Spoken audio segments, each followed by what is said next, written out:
Hi everyone, welcome back to my channel. For today's video, we are going to cash stuff our November 15 paycheck or our paycheck number 2 for the month of November. Diba, 2 paychecks na lang po ang ika-cash stuff natin dito for 2023. And how are you so far po sa inyong mga cash stuffing dyan, sa ating mga budget and sa ating mga finance journey. So by the way, if bago pa lang po kayo, my name is Val. I am a mom of 2.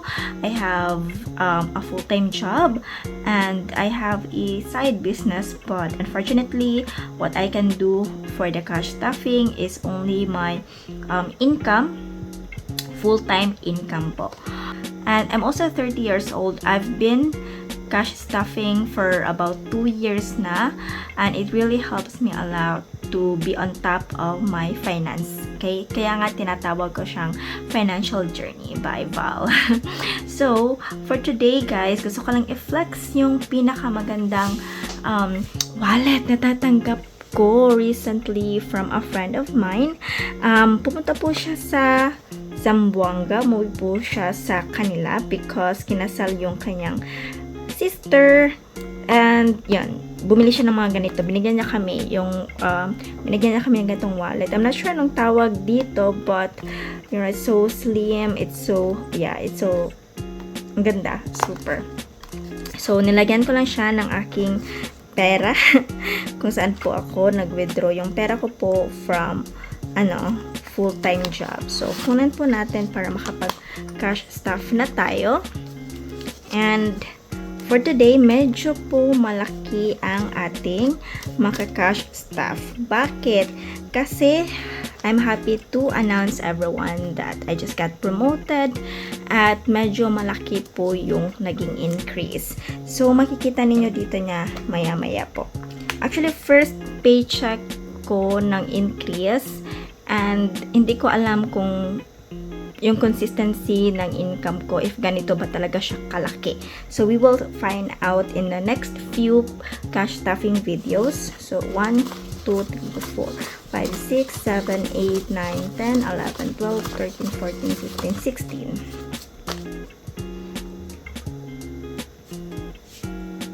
So, 16,000 plus 1, 2.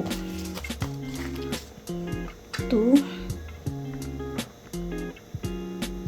plus 1, 2, 3, 4, 5, 6, 7, 8, 9, 10.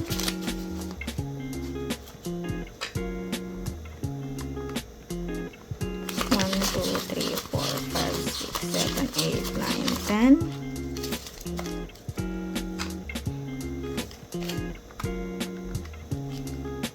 1, 2, 3, 4, 5, 6, 7, 8, 9, 10. So we have 21,000 for this income. So, yun. Ito yung cash stuffing natin ngayon, guys.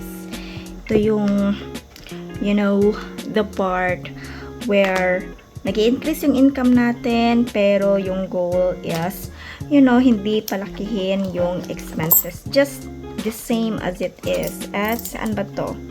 I think dito siya. There we go. And have a debt. So, alam nyo naman, talagang meron tayong pinag-uutangan ngayon. Let me just put it here na. Sandali lang. Diyan yung wallet. Dito yan. Tsaka dito. Para mas organized tayo, guys. 1,500 for the debt plus 800 plus 400. So, that's 2,700 for the debt. So, 1, 2, 5, 700. Okay. Pero, of course, guys, lagyan natin to ng notes para hindi tayo malito. Alam nyo na yan, di ba? So, we have 800 1.5 for the CP, 800 for the eyeglass, and then for the costume it's 400. Tama ba tong ano ko? Tama ba to? Alright. So, yung goal talaga natin, guys, pa-increasein, palakihin ang ating income, palakihin ang ating savings, and hindi masyadong palakihin ang ating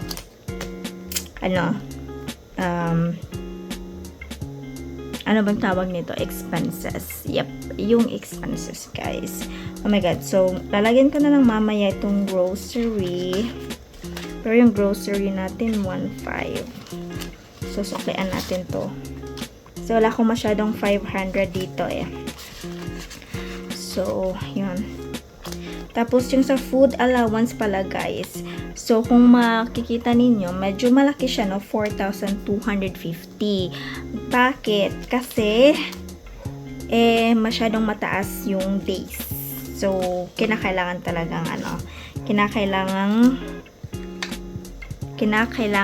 talaga siya na balakihin natin according to magkano yung days before the next pay para hindi tayo shorten. So, just for everyone, sa mga bago dito, yung ginagawa natin, alam ko na kung magkano yung specific budget ko per day. So, that's 250. So, minomultiply ko lang siya for the week 1, week 2, and then if meron pang another days extension before the paycheck, before the next paycheck, kagaya ngayon, 'di ba? So medyo tinataasan ko siya, minomultiply ko siya. So how long? So yun na nga, para mas maging madali sa akin, hindi na siya masyadong mabigat. 2, 3, 4, 5, 6, 7, 8, 9, 1,000, 1, 2, 3, 5, 6, 7, 8, 9, 10, 2,000, 3, 4, and wala akong 250. So, yeah. Mamaya na lang. So, lagyan natin yan dito. May allowance. Tapos, mamaya na lang.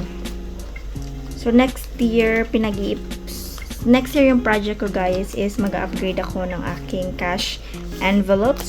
So, I'll see you next time on that. Talagang may excite kayo sa ka-aesthetic ng ating cash envelope sa susunod, ha. So, talagang na-amaze ako, guys, kasi kaka-grocery ko lang kahapon. Yung 1.5 ko, grabe, ang liit. So, I was thinking, kailangan ko siyang i-increase. Pero sabi ko nga, I will try my very best na hindi. Para I'll stay on top of my finance demand. Pero kung kinakailangan talagang i-increase natin, i-increase talaga natin. But for now, parang wag na muna siguro. Titignan ko muna hanggang saan ang kaya ko to keep my finance, di ba? So, kinakaya sa public transpo, tapos sa utilities. So, shared utilities tayo, guys. Ganyan. Yan. Tapos sa vitamins naman, 500. Oh, by the way, kukuha ko ng medical expense mamaya dito because ang nangyari, guys, nagkaroon kami ng skin allergy ng aking daughter. So, pareho kami. Naming kamot, and then it's been like that for how many days, how many weeks, and kahit anong ointment yung nilagay namin, hindi talaga siya nagiging okay. Kaya nagpa-doktor kami, at yung isa sa mga gamot na pinabili niya or ni-recommend niya is Elica. Guys, Elica lotion for magkano? 30 ml? 900! Ang mahal! Super! Hindi ko na-expect yun. Oh my God, talaga. Super expensive. So, lagyan natin si Mamshi. Si Mamshi is yung mother-in-law ko. Mamaya magka-clean up tayo. Dito tayo sa miscellaneous. And, yung miscellaneous natin. Tapos sa swimming. Oh, wala. Hindi ko pala nalagyan niya sa swimming dito. 2,000.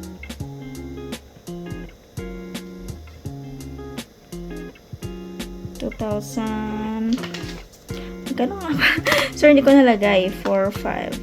Divide by 2. 2,200 swimming. Swimming class ng anak ko. 200.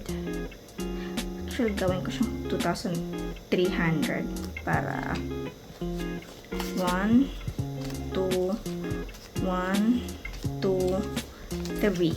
So, ayan. Maya-maya, magtatrabaho ako for the back end of what I usually do after this. So, stay tuned kayo guys kasi yun na nga, kinakailangan ko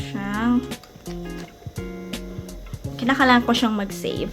Merong pinadala yung husband ko na money sa mother-in-law ko for her birthday.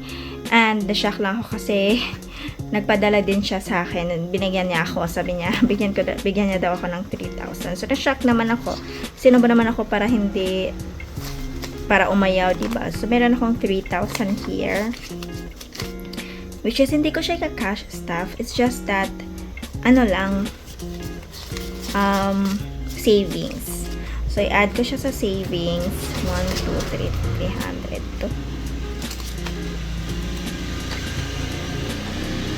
Tapos, nung last time, guys, merong dito.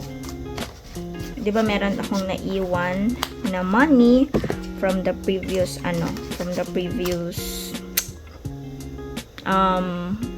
ATM ko or Paycheck. So, anong nangyari guys, di ba hindi ko siya na-withdraw? Kasi walang tag 100. So, yun, na-add siya. Kaya kukunin ko na 300 supposed to be. So, for the savings siya. Kaso walang 100. Okay, I'm gonna work on itong allowance ko nga. Palitan ko ng tag 500 kasi ang hirap ng walang 500 guys. Kinakailangan ko talagang gawin to. So I think that's it for our cash stuffing video. For the next one is I will clean up this. Magsasegregate ako ng pera. So yun lang. So our next video guys, so stay tuned kasi papakita ko kung anong ginagawa ko after akong nagka-cash stuffing. So, probably, I will segregate yung money sa debts, sa savings, tapos magbabayad ako mamaya ng grocery. Yeah, grocery dito sa credit card. And I think that's it guys. I will see you on our next video. Thank you so much for watching. Bye-bye. Don't forget pala to like, subscribe, and hit the notification bell so every time I will see or I will upload new videos, you will get notified. Thank you so much for joining me. And for today, comment nyo naman kung anong plano ninyo sa 13-month pay. Okay? Yay! 13-month pay guys. Anong plano nyo? So, thank you so much and I'll see you in our next video. Bye-bye!